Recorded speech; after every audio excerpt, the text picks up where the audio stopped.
کیا روزے کی حالت میں بیوی کا ہاتھ پکڑنے سے روزہ ٹوٹ جاتا ہے؟ اور اگر نہیں ٹوٹتا تو دعا کیجئے میری جلدی شادی ہو جائے۔ ابھی شادی نہیں ہوئی تو بیوی کہاں سے رہے گی جو ہاتھ پکڑو گے؟ میں نے پیچھے بتایا تھا، ایک صاحب تھے نوجوان، وہ ملتے تھے، بولتے تھے مفتی صاحب دعا کرنا ہے۔ انہوں نے کہا ہاں۔ ایک مرتبہ میں نے اس سے پوچھ لیا یار کیا دعا کرنے کا؟ تو بولنے لگا کہ اللہ مجھے اولاد کی نعمت عطا کر دے۔ بولے ٹھیک ہے۔ کچھ دن کے بعد وہ شادی کا رکا لے کے آیا۔ تب جب رکا دیا تو اس نے کہا کہ میرا نکاح ہے مفتی صاحب، تم کے پڑھیے۔ تو میں نے کہا کہ یار جب تیری شادی نہیں ہوئی تھی تو تو دعا کروا رہا تھا کہ اللہ اولاد دے دے، کہاں سے اولاد ہوتی؟ دیوار میں سے نکلتی۔ تبھی اس کی شادی نہیں ہوئی ہے اور یہ پوچھ رہا ہے کہ روزے کی حالت میں بیوی کا ہاتھ پکڑیں گے تو روزہ ٹوٹ جائے گا کیا؟ روزہ نہیں ٹوٹتا اسے۔ شریعت میں اعتدال ہے۔ روزہ نام ہے کھانا پینا اور ہم بستری کرنے سے رکنا، اس کا نام روزہ ہے۔ روزے کی حالت میں ہم بستری منع ہے۔ ہم بستری سے ہٹ کر کے دیگر جو کام ہے، بیوی کے ساتھ بیٹھ کے بات کرنا، پیار محبت کی نظر سے دیکھنا، بیوی کا ہاتھ پکڑ لینا، حتیٰ کہ بوسہ لے لینا، اس سے روزہ نہیں ٹوٹتا۔ روزہ کب ٹوٹے گا؟ جب ہم بستری ہوگی۔ روزہ کب ٹوٹے گا؟ جب آپ بیوی کے ساتھ پیار محبت کی بات کر رہے، آپ نے ہاتھ پکڑا اور انزال ہو گیا، دونوں میں سے کسی کی منی خارج ہو گئی، تو جس کی منی خارج ہو جائے گی اس کا روزہ ٹوٹ جائے گا۔ تو شادی اللہ آسان کر دے، ہو جائے شادی تو اگر اپنے آپ پر قابو ہو تو روزے کی حالت میں پیار محبت کی بات کرنا اور بوسہ لینا تو ہی، جب اپنے آپ پر قابو ہو، اور اگر گاڑی کا بریک فیل ہو تو پھر یہ کام نہیں کرنا، روزہ ٹوٹ جائے گا۔ لڑکیوں کا خوشبو لگانا کیسا ہے؟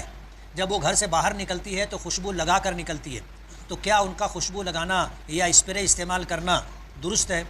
خوشبو لگانا منع نہیں ہے، خوشبو لگانا منع نہیں ہے۔ نبی کریم صلی اللہ علیہ وسلم کو اس دنیا میں خوشبو بہت پسند تھی۔ ایک حدیث میں آتا ہے کہ صحابہ کرام بیٹھے ہوئے تھے جس میں چاروں خلفائے راشدین بھی تھے۔ نبی کریم صلی اللہ علیہ وسلم نے ان کے درمیان فرمایا حبب الی من دنیاکم ثلاث، تمہاری دنیا کی 3 چیزیں مجھے محبوب بنا دی گئی۔ اور پہلی چیز حضور نے فرمایا الطیب، خوشبو، حضور کو خوشبو بہت پسند تھی۔ اور دوسری چیز المرأۃ الصالحہ، نیک بیوی۔ اور تیسری چیز آپ نے فرمایا وقرۃ عینی فی الصلاۃ، اور میری آنکھوں کی ٹھنڈک نماز میں، یعنی مجھے عبادات محبوب بنا دی گئی، اور عبادات میں سب سے محتم بالشان عبادت نماز۔ حضور پاک صلی اللہ علیہ وسلم رات میں اتنی لمبی لمبی نماز پڑھتے تھے اور قیام فرماتے تھے کہ قدم مبارک پر ورم آ جاتا تھا، قدم مبارک پر ورم آ جاتا تھا، اور کبھی ایسا ہوتا تھا کہ ورم کی زیادتی کی وجہ سے پیر کی جلد پھٹ جاتی تھی۔ اس دنیا میں حضور کو خوشبو پسند تھی، اس لیے خوشبو مرد حضرات بھی استعمال کر سکتے ہیں، خواتین بھی استعمال کر سکتی، لیکن یہ خوشبو مرد حضرات تو کبھی بھی کہیں بھی لگا کے آ جا سکتے۔ ماؤں اور بہنوں کے لیے حکم یہ ہے کہ وہ بلا ضرورت شرعی و بشری گھر سے باہر نہ نکلے۔ گھر میں رہنا اللہ کو بہت پسند ہے خواتین کے لیے۔ اب اگر کسی ضرورت کے لیے گھر سے باہر نکل رہے ہیں تو حکم یہ ہے کہ ایسا کوئی کام نہیں ہونا چاہیے کہ پرائے مرد اس کی طرف متوجہ ہو۔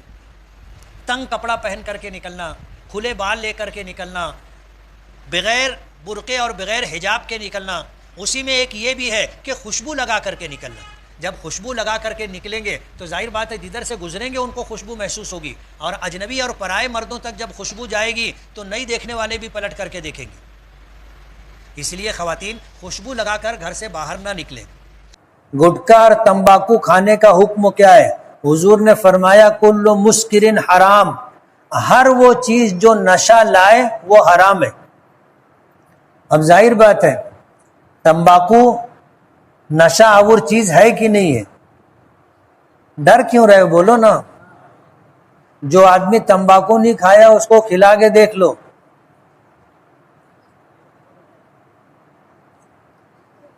گھومنے لگ جائے گا،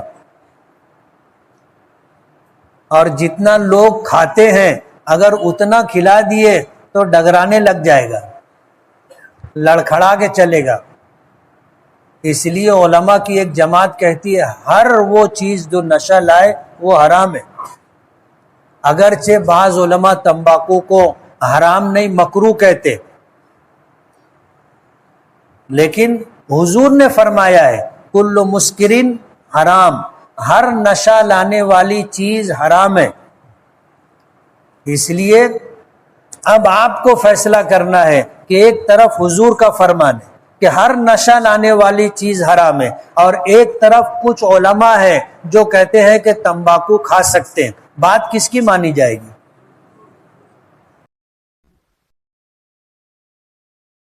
عمرے کے لیے جانے والے حضرات عمرہ ادا کر لینے کے بعد مسجد عائشہ یا دیگر میقات سے مزید عمرہ کر سکتے ہیں، اور اس عمرے کا ثواب پوری امت محمدیہ کو پہنچایا جا سکتا ہے؟ اگر ہاں تو کیسے؟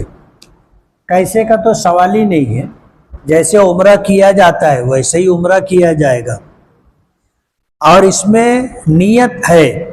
اگر ہم نے کسی کے ایصال ثواب کی نیت نہیں کی ہے تو عمرہ کرنے کا جو ثواب ہوگا تنہا عمرہ کرنے والے کو ملے گا، اور اگر اس نے ایصال ثواب کی نیت کی کہ میں عمرے کا یہ عمل کر رہا ہوں، اس پر اللہ پاک کی طرف سے اجر و ثواب ہے۔ حدیث پاک میں آتا ہے کہ العمرۃ الی العمرۃ کفارۃ لما بینہما، کہ ایک عمرے سے لے کے دوسرے عمرے کے درمیان آدمی سے جتنے گناہ جتنی کوتاہیاں ہو جاتی ہیں اللہ تعالیٰ ان تمام کوتاہیوں کو ختم کر دیتا ہے۔ یہ عمرہ ان تمام کوتاہیوں اور گناہوں کے لیے کفارہ ہوتا ہے، اور اس کے لیے اجر و ثواب بھی ہے کہ یہ چھوٹا حج ہے، ایک حج ہے اور ایک عمرہ ہے، تو حج پر بھی جو اعمال کیے جاتے ہیں اس میں عمرے کا عمل شامل ہے۔ آدمی عمرہ کرتا ہے تو بیت اللہ کا طواف کرتا ہے، صفا مروہ کی سعی کرتا ہے، اور حج میں بھی بیت اللہ کا طواف اور صفا مروہ کی سعی ہے۔ اس لیے وہ بڑا حج ہے اور یہ چھوٹا حج کہہ لیجئے، تو اجر و ثواب بہت ہے۔ اگر ہم نے ایصال ثواب کی نیت کی کہ میں نے یہ نفل عمرہ کیا ہے، اس کا ثواب میرے ماں باپ کو، تو کرنے والے کو بھی اس کا اجر ملے گا، اور اللہ تعالیٰ اتنا اجر اس کے ماں باپ کو بھی دیں گے۔ اور اگر ہم نے نیت بڑی کی کہ پوری امت محمدیہ جتنے ایمان والے ہیں سب کو اللہ اس کا اجر و ثواب عطا کرے، تو اللہ پاک سب کو اپنے پاس سے دیں گے۔